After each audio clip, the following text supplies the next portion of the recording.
Welcome to Cybercast. I'm your host, Nikki Henderson. The Navy is working on multiple projects that will put the service one step closer to adopting and implementing 5G. But keeping a close eye at the security risks at play with the new capability remains a top priority. Michael Galbraith, Chief Digital Innovation Officer with the Navy, is looking at ways to mitigate any vulnerabilities. An integrated product team for 5G is actively trying to connect the dots across the Navy's landscape and modernizing the services networks. Galbraith speaks with me in depth about the Navy's opportunities for 5G and cybersecurity efforts around it, including the role Xero Trust plays in reducing the security risks. I'm Mike Galbraith. I am the Chief Digital Innovation Officer for the Department of the Navy. I work out of the GovCIO office underneath the Secretary of the Navy. So we're responsible for the entire IT landscape for the Navy and the Marine Corps and provide that oversight. And I specifically am responsible again for digital innovation, and that can mean pretty much anything that we want it to, I guess. But I'm responsible for the emerging technology lines within the Department of the Navy, one of those being 5G, but also AI, quantum computing. We're looking at our different ways to modernize our network as well. So just as we modernize, innovate, and defend our networks and our systems and all of our IT assets, I'm helping the teams look at new ways to do that and take innovation and commercial capabilities and make sure that they're ironclad enough to be used in Department of Defense for the Navy. Great. Well, today our conversation will focus on 5G and the potential risks associated with it. So I just start off by asking you, what is the Navy doing to assess and identify the security risks posed by 5G? Yeah, so it's a good question, and it's an important question. It's one of our biggest priorities and just a basic fundamental task within the GovCIO office to ensure that we have the right controls and security standards and ensure that we're compliant to support all of our systems and capabilities. And with regards to 5G, we're taking the opportunity to of all the pilots and experimentation being done in the Department of the Navy and the USD-R&E pilots that we have been working on to evaluate the 5G security landscape, mitigate vulnerabilities, because it's a mandate for the country. It's a mandate for the technology. It's new. 5G itself is an open standard. So the White House and the Congress have mandated that we look at mitigating those security vulnerabilities. And we're taking the opportunity again for those pilots and experiments to evaluate the security landscape in partnership with the other groups in DoD, first and foremost. So USD-R&E I mentioned, but the Air Force and the Army and the Navy is a very collaborative group in our implementations of 5G, and that's true across all the federal agencies. We're being supported and guided by the work that NSA and CISA are doing, and DNI, and within the individual tranches and experiments, we're leveraging our partners in industry and academia to look at the different types of 5G architectures and implementation models, identify gaps in the 3GP security standards. We're looking at the supply chain itself and the entire ecosystem of that supply chain around 5G. And we have established within the DON, have established an IPT, an integrated product team for 5G that is connecting the dots across the landscape, across our commands, our warfare centers, our research labs, plus each of the individual pilots that are going on, and working closely with the DoD 5G cross-functional team and security working group. So again, imperative that we understand the vulnerabilities associated with 5G and then mitigate those appropriately, just like any other new technology. Of course, of course. Can you outline the Navy's plan for adopting and implementing 5G? Yeah, sure. Again, we have a series of pilots and experiments that we are running that we put together. Just back up that strategically, when we look at 5G, our first order of business is just to modernize our network. 5G is more, faster, better, right? It's a faster network capability. It allows for more devices, to be attached, and the capacity and bandwidth capabilities are there, and it's more stable. So than traditional 3G or Wi-Fi and some other capabilities. So modernizing our network, leveraging that 5G capability is number one. Two is to put that commercial infrastructure in place and throughout the Department of Navy, and take that commercial infrastructure and apply commercial and industry solutions for benefits. So the best example of that are the very first two tranches that we have run, one in Navy Base Coronado, second in Marine Corps Base Albany, where we put smart warehouse capabilities in place. So just as industry is leveraging 5G and in their factories and their distribution centers, we're doing the same thing within the Department of the Navy and evaluating those capabilities, putting products in place to figure out how we integrate those and adopt that at scale. The next probably big strategic environment is how we take that commercial infrastructure, begin to start to apply it for, warfighting and readiness capabilities. So, a good example of that would be what we're doing in our pilot in Norfolk, where we've got pier side and shipboard experiments going on to implement 5G.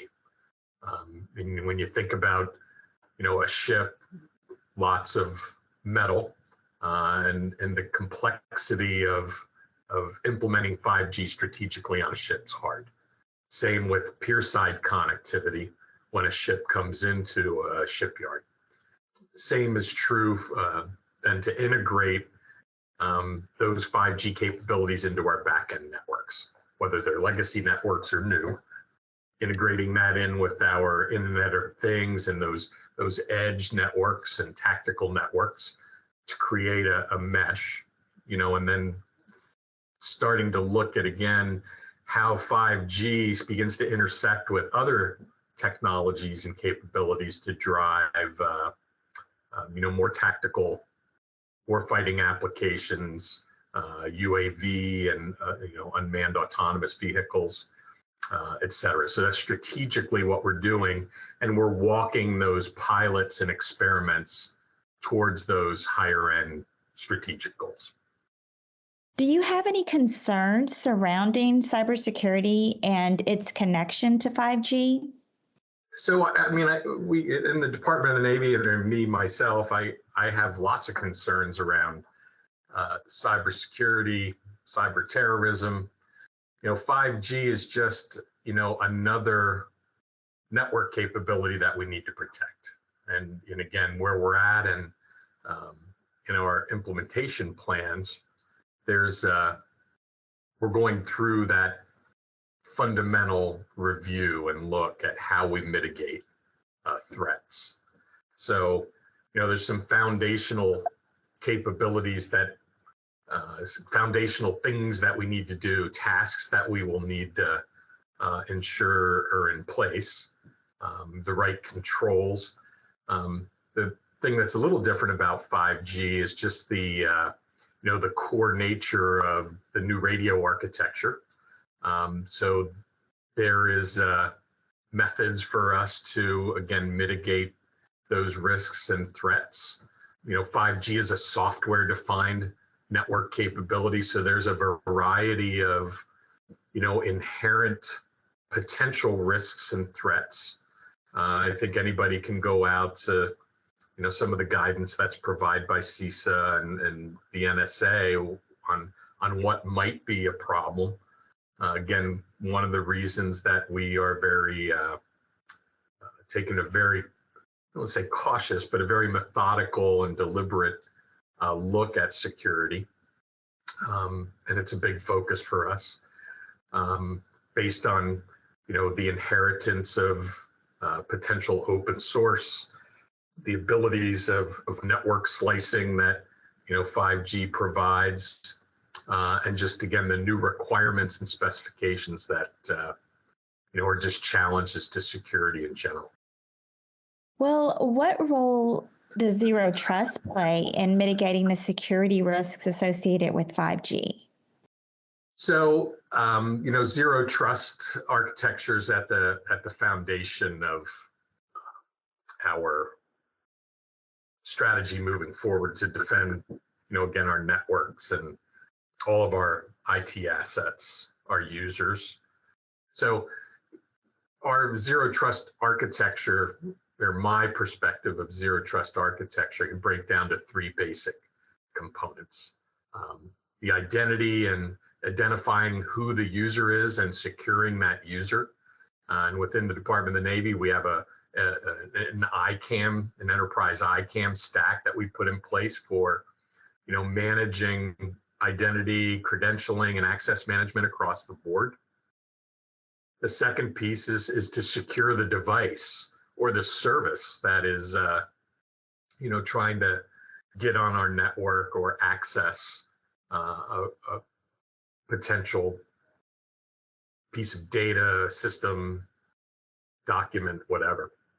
And again, that device management, that endpoint security, and that services security is embodied in how we have put that ICAM stack in place, how we, the capabilities that we have in place to ensure our endpoint security, our perimeter security of our networks. Then finally, and I lump a whole bunch of stuff into the stuff category. So, we need to secure and manage the data that we have, the application systems, the content in our repositories, et cetera. And that also, that data tagging and labeling capability, that data management and security is another, layer of security and cyber management that we are putting in place in the Navy. So, and all of that, is surrounded by some basic operational discipline. Ensuring that we have the proper encryption in our security enclaves, ensuring that, we're patching our systems, and good cyber hygiene in place, that we are logging and monitoring all the activity, and just basic IT security and again, cyber hygiene, and how we accredit our systems. So those things together, provide the foundation for that Xero Trust architecture, and 5G needs to fit into that. I wanted to ask you, what do you think federal agencies should do to better protect their data as they prepare their networks for 5G capabilities? Yeah, so I am new to the government. I'm new to the Department of Defense. I've only been here about 2.5 years after a long career in industry, in IT. So I can't speak to a lot of federal agencies and understand what they do today, but I can speak to the Department of the Navy and just some of, maybe a little bit broader in DoD. And what I just went through with regards to, Xero Trust, is absolutely on that agenda and what we need to do. We need to secure our users, manage our identity. We need to, understand our assets. So what assets do we have? What is the IT asset management lifecycle for, a server or a laptop or a mobile phone or a network switch? Where is it at? How is it secured? How is it managed? How is it patched? When is it no longer supported and end of life? So that technical refresh and avoiding a buildup of technical debt over time is critical. And again, understanding our data is also, I think, critical. Understanding what about the data needs to be secured, how it needs to be secured, who owns it, what standards are there, ensuring that it's accurate. The quality of that data is important to the security of it as well. So ensuring that it's complete, it's accurate, it's timely, it's linked.